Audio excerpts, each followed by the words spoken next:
good, again, learning moment slides. I wanted to point this out because I don't know that a lot of people know this, is that there are many different when we talk about differentiation of arthritis, differentiation of the groups, the subgroups of our diseases, how drastically important that is, especially as we talk about matching the right treatment to the right patient at the right time.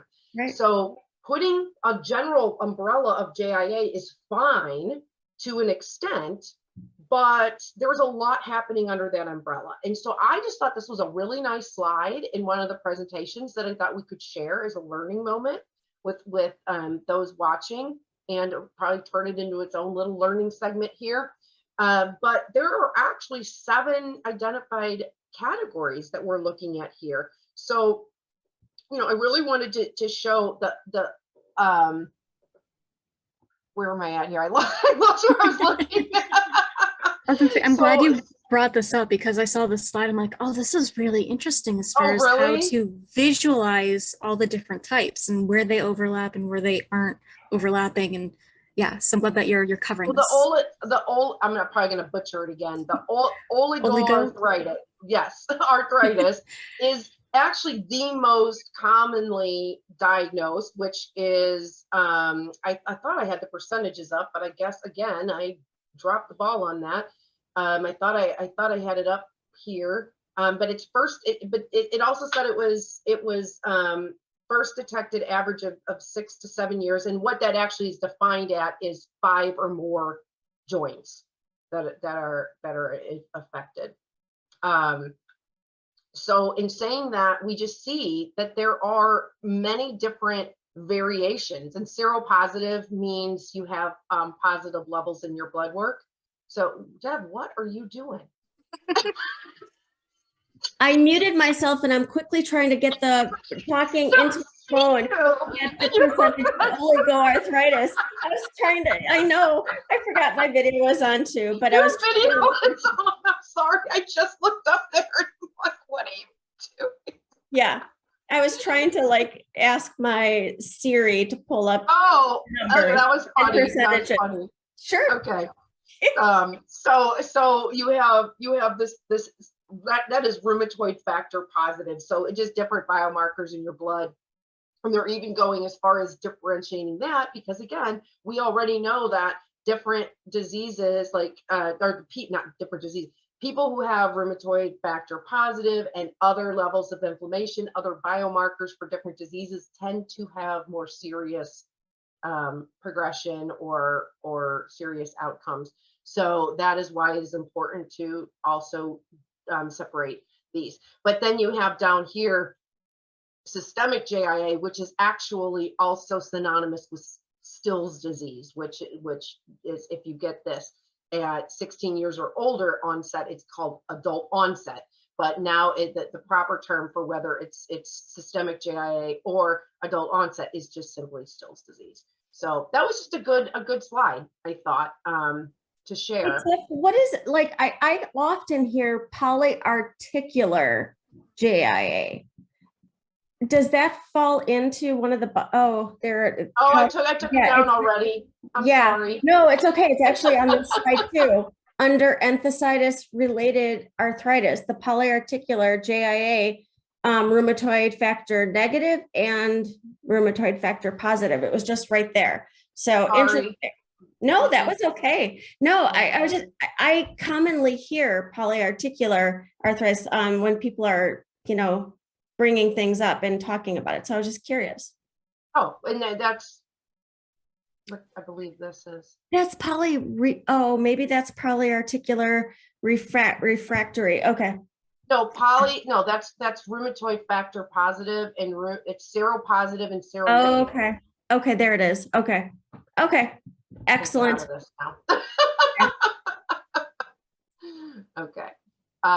So this one was one of the things that Katie you looked at as well, right? Or no, she's looking at me like she's got a scary face on. So maybe it's not the right slide. Okay. So I pulled this one because I also thought it was really important to I thought this was another good slide where we have these are aligned. So you have Right. psoriatic arthritis and juvenile psoriatic arthritis. We have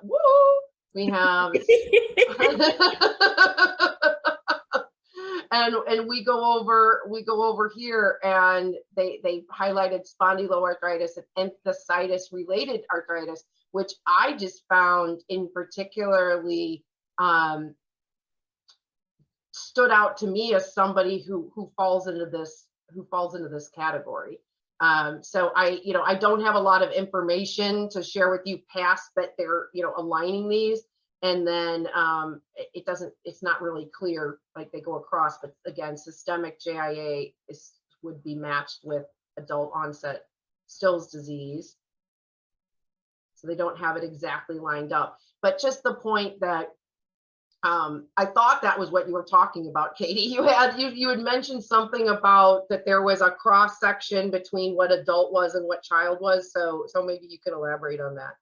Yeah, just how they choose to label it and how these labels kind of come about and where and when they matter. Because I know me and Deb have talked about how we don't say JRA, which was our original diagnosis, but we usually just say rheumatoid arthritis.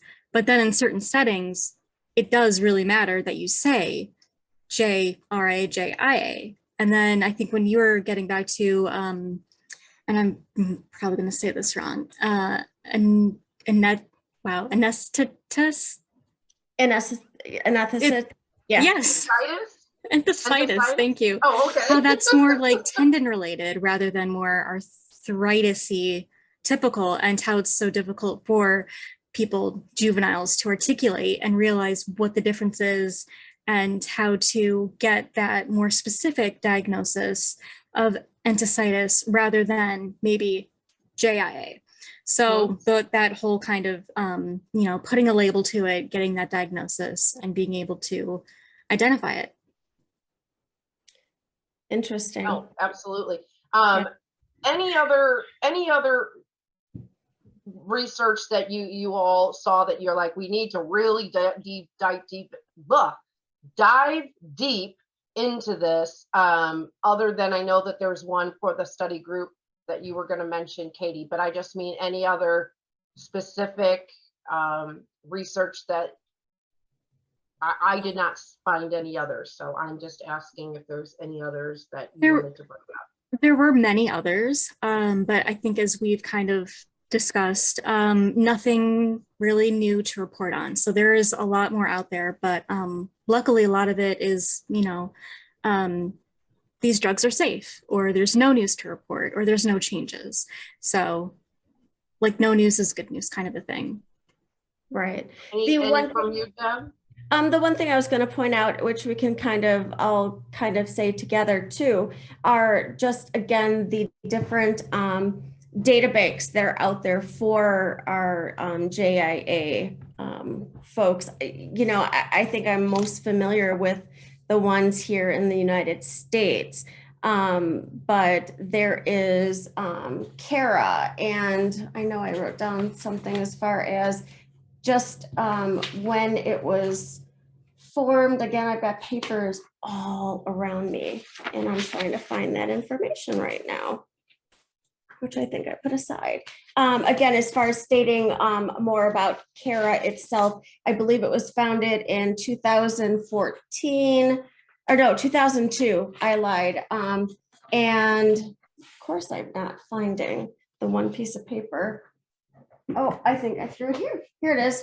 CARA, so it is a registry of children and young adults with pediatric onset of rheumatological conditions such as JIA, and it was created in 2002.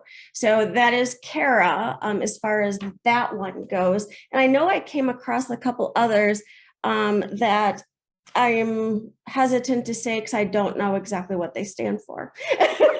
But CARA is the one that I know the most about. No problem. All right. Any other research, or other than the study group? Okay. Oh, wait, hold on. I heard a sigh. I don't know if that was from Deb? No, again, it was about these different studies, but it has real world registries and registries that I'm not familiar enough about. There were a couple other studies that I found interesting. It was just talking about different disease activity assessments that are being used in these kids with JIA and transitioning to adults. And I know we've referred to one of them yesterday, which is the joint, the active joints in patients. And it was those same diagrams that we talked about with the big hands and just you pointing out shoulders, elbows, knees, things like that.